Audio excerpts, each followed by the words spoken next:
어제 큐티에서는요, 들음과 믿음의 상관관계, 말씀을 들은 자는 반드시 믿음으로 반응해야 될 것에 대해서 강력히 권고하고 있었는데요. 오늘은 그 뒤를 이어서 하나님의 말씀의 능력이 얼마나 대단한지에 대해 설명하고 있습니다. 먼저 12절 다시 읽어보시겠습니다. 하나님의 말씀은 살아있고 힘이 있으며 양날선 어떤 칼보다 더 예리해 혼과 영과 관절과 골수를 찔러 쪼개기까지 하며 마음의 생각과 의도를 분별해 냅니다. 아멘. 여러분, 하나님의 말씀이라 함은 첫째는 기록된 말씀을 말하죠. 구약 39권, 신약 27권, 성경 도합 66권 성경을 하나님의 말씀이라 합니다. 그리고 두 번째는요, 두말할 것도 없이 말씀으로 이 땅에 오신 예수님을 가리키죠. 요한복음 1장 14절에서는 말씀이 육신이 되어서 우리 가운데 계셨노라 라고 그렇게 말씀해 주고 있습니다. 그리고 세 번째는 선포된 말씀, 즉 입으로 전해진 말씀이죠. 이것이 하나님의 말씀이라 할 수 있습니다. 이와 같이 삼중적 의미에서의 계시된 진리가 다 하나님의 말씀이라 할 수 있는 거죠. 그런데 오늘 12절에서의 하나님의 말씀이란 선포된 말씀을 가리킵니다. 설교나 성경 공부나 또는 상담이나 책이나 찬양이나 또 예배를 통해서 다양한 통로를 통하여서 하나님께서 당신의 사랑하는 자녀들에게 그 마음 가운데 역사하는 말씀을 말하는 것이죠. 예를 들어서 어느 날 설교 가운데 목사님이 또 주시는 말씀을 통해서 그 말씀이 마음에 이렇게 들어와서 내가 저마 하나님의 사역자로 헌신을 해야 되겠다라고 결심을 하는 경우도 있고요. 또는 우연히 길을 지나가다가 정말 또 교회의 그 현수막에 적혀 있는 말씀, 수고하고 무거운 짐진 자들아 다 내게로 오라, 내가 너희를 쉬게 하리라 하는 말씀의 마음이 이끌려서 교회에 들어갔다가 하나님을 만나는 경우들도 있습니다. 또는 또 병상 가운데 있다가 정말 누워서 또 TV나 인터넷을 통하여서 말씀을 보다가 그 흘러나오는 말씀을 통해서 치유가 일어나기도 하죠. 찬양을 부르다가 찬양의 가사가 마음에 다가와서 마음 가운데 있는 상처가 나음을 받을 수도 있습니다. 이와 같이 하나님의 말씀은 우리의 영혼을 살리기도 하고 상한 심령을 치유하기도 하고 주의 부르심에 또 헌신하는 그런 또 은혜를 주시기도 하죠. 오늘 12절에서는 하나님의 말씀의 특징이 나오고 있는데요. 첫째는 살아있고 힘이 있다입니다. 영어 성경에 보시면 alive and active 이렇게 번역되고 있죠. 이것은 하나님의 말씀의 생명력과 운동력을 뜻합니다. 얼마든지 죽어가고 있는 영혼들을 살릴 수 있는 생명력이 하나님의 말씀에 있습니다. 또한 우울하고 무기력하고 절망 가운데 빠져 있는 자들도 일으킬 수 있는 생명력이 하나님의 말씀에 있습니다. 그런가 하면 또 사단에게 묶인 자들을 풀어줄 수 있는 그런 운동력도 있습니다. 이 세상의 어떠한 권세나 권력보다도 강력한 힘이 있어서 사단의 그 어떤 계계도 파할 수 있는 강력이 바로 하나님의 말씀입니다. 여러분 이를 믿으시죠? 아멘. 예. 시편 119편을 보면 시편에서 가장 큰 시편이죠. 하나님의 말씀의 영원성과 완전성 또 신실함 등을 잘 표현해주고 있습니다. 그 중에는 이런 구절이 있습니다. 주의 말씀은 내 발의 등불이요 내 길의 빛이라. 또는 주의 말씀을 펼치면 빛이 나와서 우둔한 사람들에게도 깨달음을 준다. 이런 말씀이 있습니다. 여러분들 시간을 내셔서 시편 119편을 묵상해 보시면 하나님의 말씀에 대한 경외심과 중요성을 더더욱 알게 되실 것입니다. 꼭 한번 묵상해 보시면 좋겠습니다. 자, 그리고 두 번째는요, 하나님의 말씀의 예리함입니다.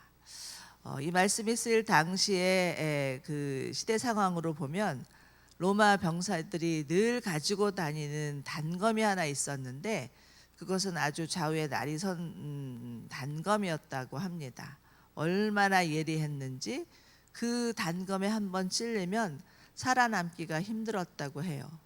그러나 하나님의 말씀은 이보다 더 예리하다는 것이죠. 12절에 찔러라는 동사가 나오는데요.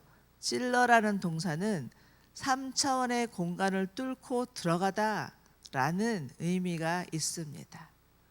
사람의 가장 깊은 마음속까지도 깊숙이 파고드는 것이 하나님의 말씀의 예리함이라는 거죠. 그 침투가 얼마나 깊고 정밀한지 사람의 혼과 영과 관절과 골수까지도 찌를 수 있다는 것입니다.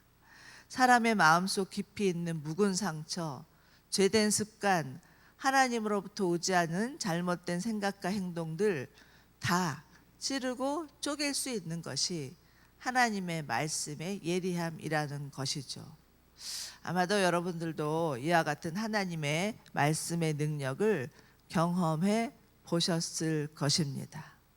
저도 때로는 하나님의 말씀이 큰 위로가 되기도 하지만 때로는 저의 실수, 죄, 상처들을 건드릴 때가 있어서 아프기도 하고 때로는 쓰리기도 하고 또는 피하고 싶기도 하고 그렇지만 제 안에 있는 어떤 영적인 암덩이를 제거해 준다라는 것을 믿기에 하나님의 말씀 앞에 때로는 부끄럽고 피하고 싶어도 반드시 서야 한다라는 생각을 가지게 됩니다.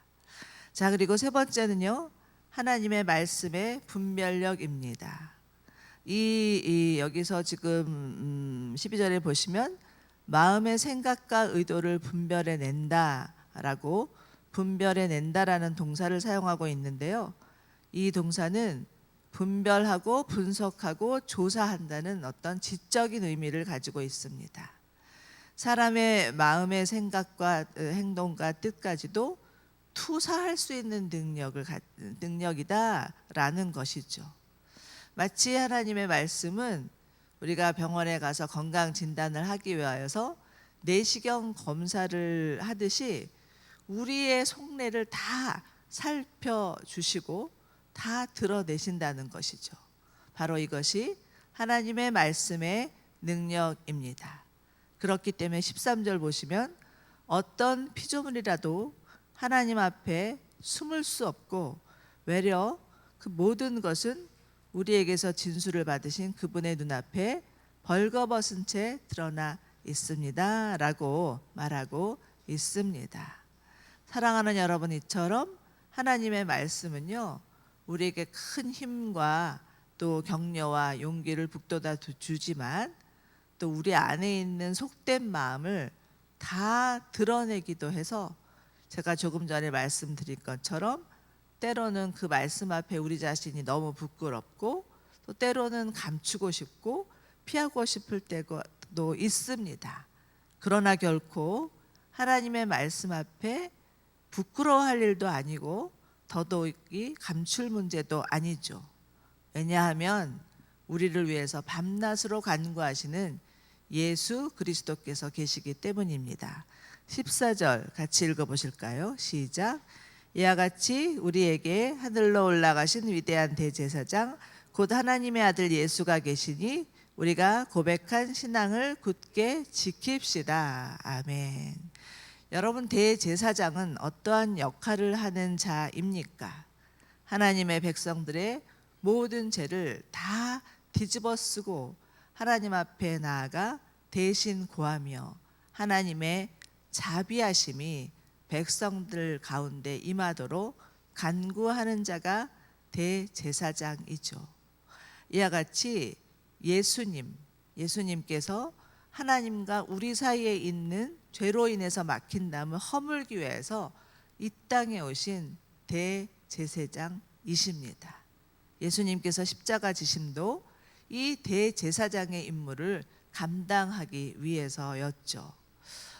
그런데 이 히브리서를 지금의 그 히브리서의 대상인 히브리 그 성도들은요, 당시 예수를 믿는 그 유대인들 사이에 너무나 고난이 있어서 예수 믿는 신앙이 흔들리기 시작할 때였습니다.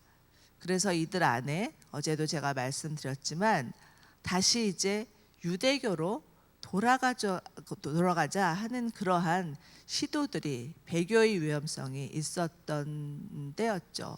히브리 저자는 이런 위기가 또 교회 안에 불어닥친 것을 바라보면서 정말 히브리서를 통해서 예수 그리스도가 누구신지에 대해서 구약의 말씀을 통하여서 또 성도들에게 다시 한번 전해주고 있습니다.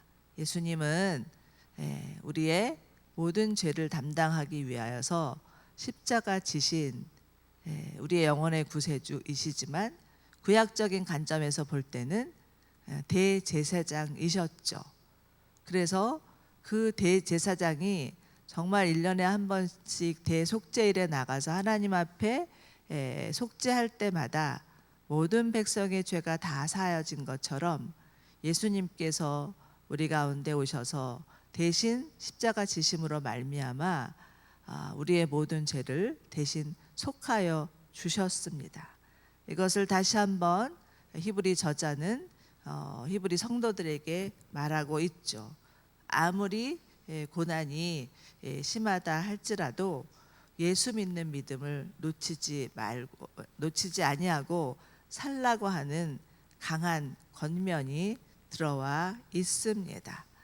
이처럼 안타까운 마음으로 이 히브리 저자는 히브리서를 쓰고 있는데 하나님께서 우리 가운데도 지금 이 시대를 살아가고 있는 우리들 가운데도 동일하게 말씀해 주시고 있다고 생각합니다. 우리도 때로는 우리의 삶의 고난과 어려움으로 인해서 정말 예수 믿는다고 해서 별반 나아질 게 없네 라는 생각을 하게 될 수도 있고요.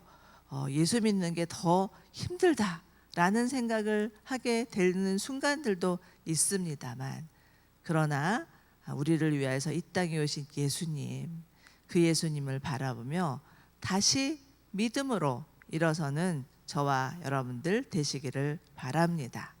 우리 15절 같이 한번 다시 읽어볼까요? 시작. 15절. 이는 우리에게 계신 대제사장은 우리의 연약함을 동정하지 못하시는 분이 아니며 또한 모든 면에서 우리와 동일하게 시험을 당하셨으나 죄가 없으신 분이시기 때문입니다 라고 말씀하고 있습니다.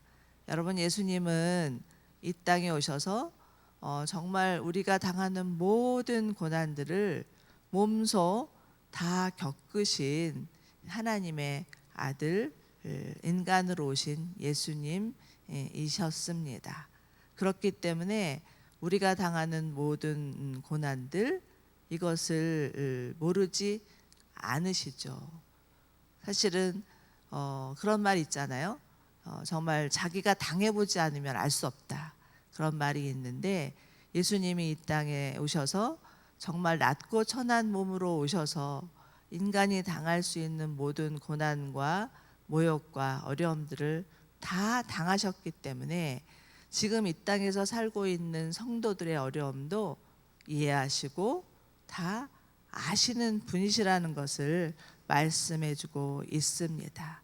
15절에서 우리의 연약함을 동정하지 못하시는 분이 아니며 하면서 강한 부정을 통해서 예수님이 어떠한 분인지를 말씀해주고 계시는데요. 예수님은 우리의 연약함을 익히 아시고 우리의 모든 어려움을 충분히 공감하고 계시는 분이시다 라는 것을 강조하고 있는 것이죠. 사랑하는 여러분, 예수님이 우리들의 모든 어려움과 아픔과 고통들을 다 아신다고 생각하십니까? 아멘. 예. 예수님은 우리의 모든 어려움들을 다 이해하시고 보고 계시는 분이십니다. 예수님이야말로 그 누구보다도 우리를 향한 정말 공감의 마음을 가지고 정말 한량없는 긍휼의 마음을 가지고 우리를 바라보고 계시는 분이시죠. 그렇기 때문에 우리가 고난을 당하다가 아마 지금 내가 겪고 있는 고난은 예수님은 모르실 거야. 나 혼자 이 고통을 안고 살아야 돼. 이렇게 말씀하지 마시고 우리의 모든 고통을 다 이해하시고 아시는 주님 앞에 나아가는 저와 여러분들 되시기를 바랍니다. 그러나 그렇다고 해서 예수님이 우리의 고난과 아픔을 보시고 마냥 동참하시고 울고만 계시는 분은 아니시죠. 다시 15절을 보시면 예수님은 모든 면에서 우리와 동일하게 시험을 당하셨으나 죄가 없으신 분이다 말씀하십니다. 이처럼 죄가 없으신 분이시라는 것은 그만큼 모든 죄악을 이길 수 있는 능력의 하나님이신 것을 말해주는 것이고요.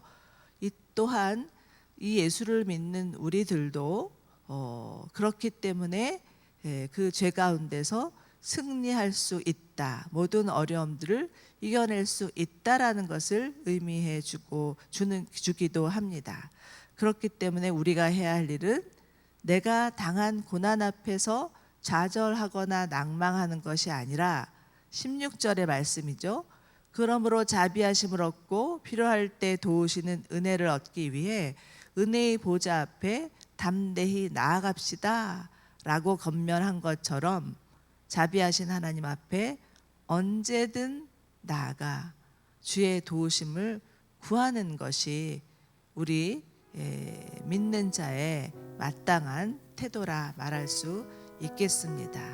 사랑하는 여러분, 또 때로는 우리의 인생 가운데 아무리 내가 해결할 수 없는 어려움이 있다 할지라도 또 내 앞에 놓인 상황이 아무리 암담하다 할지라도 은혜의 보좌 앞에 나아가서 하나님 앞에 간구하는 저와 여러분이 되시기를 바랍니다. 한량없는 자비로 저희를 대해 주시고 우리를 만나 주시는 하나님이 계심을 믿고 담대히 나아갈 수 있는 저희가 되기를 소망하고 그럴 때마다 때를 따라 돕는 은혜를 베풀어 주시는 하나님의 은혜가 저희에게 있으리라 믿습니다. 오늘 이 새벽에도 주 앞에 나와서 기도하는 여러분들 가운데 하나님이 친히 찾아와 주시고 만나 주시고 때를 따라 돕는 은혜를 베풀어 주시고 정말 여러분의 모든 어려움을 공감해 주시고 돌보아 주시는 예수 그리스도이심을 믿고 나아가는 저희가 되기를 소망합니다.